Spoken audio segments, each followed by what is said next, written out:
इलाका जम्मू कश्मीर। जम्मू कश्मीर का एक इलाका है जिसे हम पहलगाम कहते हैं। पहलगाम एक ऐसा जगह है जहाँ पे पर्यटक भारी मात्रा में आते हैं। बात कर लेते हैं पर्यटकों की, तो ये पर्यटक थे भारत के अलग अलग राज्यों से आए थे, जैसे में महाराष्ट्र, राजस्थान, गुजरात, उत्तर प्रदेश, ऐसे बहुत सारे इलाके से पर्यटक आए हुए थे। अचानक से पर्यटकों पर कुछ संदिग्ध लोगों ने हमला कर दिया। ये जो संदिग्ध लोग थे यह आतंकवादी थे। हालांकि ये लोग एक कह सकते हैं इंडियन मिलिट्री के ड्रेस में थे और उन्होंने ज़बरदस्त ताबड़तोड़ लोगों के ऊपर हमला कर दिया। हमले की बात कर ली जाए तो जब ये हमला कर रहे थे तो इनके हेड पर प्रोगो कैमरा लगा हुआ था, जो कि लाइव रिकॉर्डिंग चल रही थी, यानी कि जिसे मारा जा रहा था उसे लाइव उनके आका जो थे उन्हें देख रहे थे।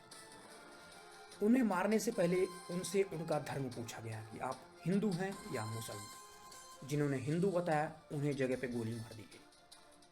सेकंड थिंग ये कि उनसे कलमा भी पढ़ाया गया, जो कि कह सकते हैं कलमा पढ़ सकें उन्हें छोड़ दिया गया और जो कलमा नहीं पढ़ सकें उन्हें मार दिया गया। साथ ही साथ उन्हें खात्मे की भी जांच की गई, यानी कि उनके गुप्त अंगों को भी देखा गया कि ये हिंदू हैं या मुसलमान। जिन्हें हिंदू लगा उन्हें भी कह सकते हैं मार दिया गया। ये जो घटना है यह घटना 22 अप्रैल 2025 को हुई थी और इस घटना में करीबन 26 लोगों की जान चली गई। जितने भी सिविलियंस इसमें मारे गए वह पूरे के पूरे हिंदू थे। हालांकि वहाँ के स्थानीय लोगों का ये भी कहना है कि यह जो घटना हुई यह इतनी जल्दीबाजी में हुई कि कह सकते हैं किसी को संभलने का मौका नहीं मिला। लेकिन वहीं बात कर जाए इस फायरिंग की, तो यह फायरिंग 15 मिनट तक लगातार फायरिंग चलती रही। 15 मिनट के बाद यहाँ पे रेस्क्यू की टीम की बात कर लिया तो 1.5 घंटे लग गई भारत की जो फोर्स है वहाँ पे जाने के लिए, यानी कि लोगों को इवैक्यूएट करने के लिए, निकालने के लिए 1.5 घंटे का समय लग गया। इसे आप समझ सकते हो कि यह कितना बड़ा सिक्योरिटी फेलियर है भारत के लिए। बात कर लेते हैं जम्मू कश्मीर की, जिसमें कि आर्टिकल 370 को रिमूव किया गया है, जिससे कि सिंपल सा लॉजिक है कि वहाँ पे ऐसी घटनाएं हो सकती हैं। ऐसे में भारत को या कह सकते हैं भारत की खुफिया एजेंसी को एक्टिव होना चाहिए, ताकि ऐसे में पैनिक सिचुएशन में मामला बिगड़ सकता है, यानी कि संदिग्ध जो ने हमला किया ऐसा बहुत सारे हमले हो सकते हैं, क्योंकि आर्टिकल 370 से आतंकवादी बिल्कुल नाराज है। तो ऐसे में हमला होना एक लाजमी बात है। ऐसे में यह भारत का सबसे बड़ा इंटेलिजेंस फेलियर होता है। अब बात कर लेते हैं भारत के इंटेलिजेंस फेलियर की, तो हालांकि यह पहली बार नहीं हुआ कि भारत का इंटेलिजेंस फेलियर हुआ है। इससे पहले बहुत ही बार भारत का इंटेलिजेंस फेलियर हो चुका है। ऐसे में सरकार से डायरेक्ट सवाल है कि भारतीय खुफिया एजेंसी आखिर क्या कर रही है, जो कि इतने सारे हमले हो रहे हैं, या पार्लियामेंट में अटैक हुआ वो भी इंटेलिजेंस फेलियर का एक हिस्सा था। 26/11 जो कि अजमल कसाब ने हजारों लोगों की जान ले ली, वो भी भारत का एक इंटेलिजेंस फेलियर था। साथ ही साथ पुलवामा अटैक में 40 जवानों की शहादत दी गई, ये भी एक इंटेलिजेंस फेलियर ही था। बात कर लेते हैं भक्तों की, तो कुछ भक्त थे जो कि बस में आ रहे थे, हाल ही फिलहाल की बात है, उनके ऊपर भी ज़बरदस्त अटैक हुआ और उन्हें भी मारा गया। ये भी भारत का एक इंटेलिजेंस फेलियर है। ऐसे बहुत सारे भारत के इंटेलिजेंस फेलियर हैं। तो सबसे बड़ा सवाल भारत की इंटेलिजेंस एजेंसी से उठता है कि आखिर आईबी है, रॉ है, क्या कर रही है। ऐसे में इतना बड़ा बड़ा अटैक हो जाता है, आखिर खुफिया एजेंसियों को क्यों नहीं पता चल रहा है? यह गवर्नमेंट से डायरेक्ट सवाल है। भारत गवर्नमेंट अगर इंडियन गवर्नमेंट अगर इंडिया से इतने सारे टैक्स लेती है, लोगों से अगर टैक्स लेती है, तो उनकी सुरक्षा के लिए गवर्नमेंट क्या कर रही है? यह सवाल सबसे पहले उठता है, क्योंकि लोग जो हैं टैक्स अपने खा पी नहीं रहे हैं, लेकिन टैक्स लगातार दे रहे हैं गवर्नमेंट को। इसमें सबसे बड़ा सवाल ये उठता है कि भारतीय गवर्नमेंट इन टैक्स के पैसे से क्या कर रही है? क्या इन टैक्स के पैसों का बस सैलरी में इन्वेस्ट किया जा रहा है, या सुरक्षा एजेंसियों को भी लेके इसके ऊपर कदम उठाए जा रहे हैं? ये सबसे बड़ा सवाल उठता है। साथ ही साथ बात कर ली जाए इस अटैक के बाद तो इस अटैक के बाद जो पाकिस्तान है या हिंदुस्तान है, तो हिंदुस्तान के तरफ से बहुत सारे ऐसे कदम उठाए गए हैं जो कि पाकिस्तान को पसंद नहीं। बात कर लेते हैं कदम की, तो भारतीय गवर्नमेंट ने इंडियन के जितने भी पाकिस्तानी हैं जो कि वीज़ा पे आए हैं उन्हें रद्द कर दिया गया है। साथ ही उनके साथ 48 आवर का उन्हें अल्टीमेटम जारी किया गया है कि 48 आवर्स के अंदर आप हिंदुस्तान खाली कर दें और पाकिस्तान चले जाएं। ऐसे में नया वीज़ा जो है उसे रद्द कर दिया गया है और जो वीज़ा की डेडलाइंस 2026 तक थी उन्हें भी रद्द कर दिया गया है। यानी कि जो लोग यहाँ पे इलाज कराने के लिए आए हैं उन्हें भी यह अल्टीमेटम दे दिया गया है कि आप पाकिस्तान चले जाएं।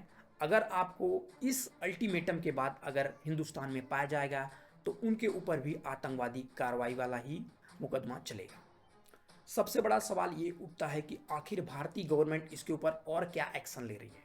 तो भारत गवर्नमेंट ने सिंधु नदी का जल जो है उसे बांध बना के रोकने का फैसला लिया है, जिससे कि पाकिस्तान की जो कमर है पूरी तरीके से टूट सकती है। क्योंकि सिंधु नदी की बात करी जाए तो सिंधु नदी ये वो नदी है जो कि पाकिस्तान के भारी इलाकों में जो कृषि एग्रीकल्चर है उनमें बहुत ही ज़्यादा योगदान देती है।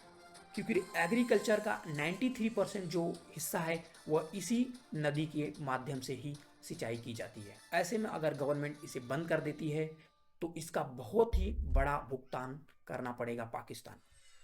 साथ ही साथ ऐसे बहुत सारे अल्टीमेटम भारतीय गवर्नमेंट ने जारी किए हैं।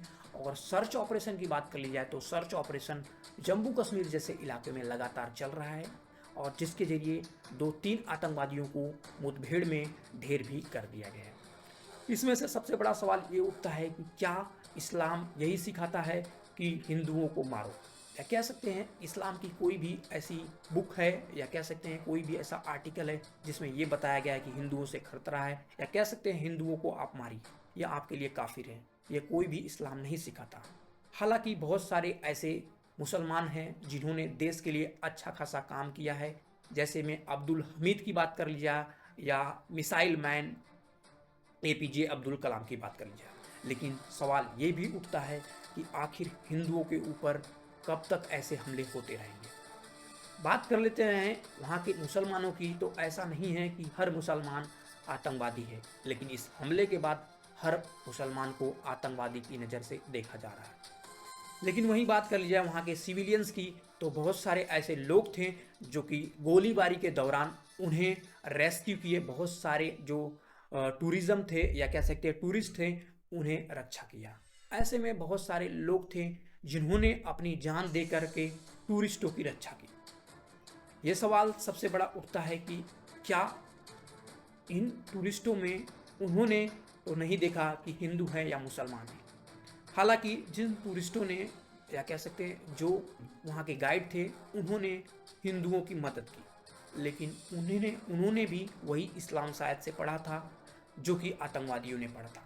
लेकिन इस्लाम की बात कर ली जाए तो इस्लाम या किसी चीज़ की इजाज़त नहीं देता कि आप किसी को हिंदू होने पर गोली मार दें। लेकिन बात कर ली जाए इस्लाम की, तो हालांकि इस्लाम में ऐसे कुछ धर्म हैं या कह सकते हैं ऐसी चीज़ें बताई गई हैं जिससे कि कह सकते हैं कि लोग हिंदू मुस्लिम ना करें। सबसे बड़ा अटैक भारत की तरफ से बात कर ली जाए तो भारत इस अटैक के बाद बहुत ही ज़्यादा कह सकते हैं बहुत ही ज़्यादा तरीके से अग्रेशन में है और मोदी सरकार का कहना है कि हम ज़बरदस्त इसके ऊपर एक्शन लेंगे। लेकिन ये कह सकते हैं टाइम नहीं है कि आप बोल वचन दो, यानी कि कह सकते हैं आप बोलो, आप डायरेक्ट एक्शन लो।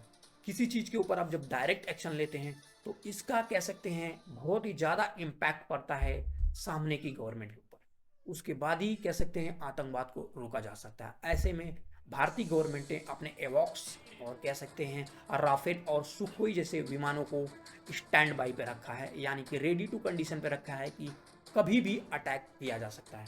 ऐसे में सवाल ये उठता है कि क्या भारतीय गवर्नमेंट या लोगों को दिखाने के लिए ही ये सब बोल रही है या कुछ इसके ऊपर एक्शन भी होगा, या कह सकते हैं इसके ऊपर भारी एक्शन लिया जाएगा या नहीं लिया जाएगा, ये सवाल होता है। साथ ही साथ इस वीडियो का हमारा बनाने का मकसद यही है कि आप जो हैं कह सकते हैं ज़्यादा से ज़्यादा इस वीडियो को शेयर करें ताकि जो टेररिस्ट के खिलाफ ये जो जंग है उसमें लोगों को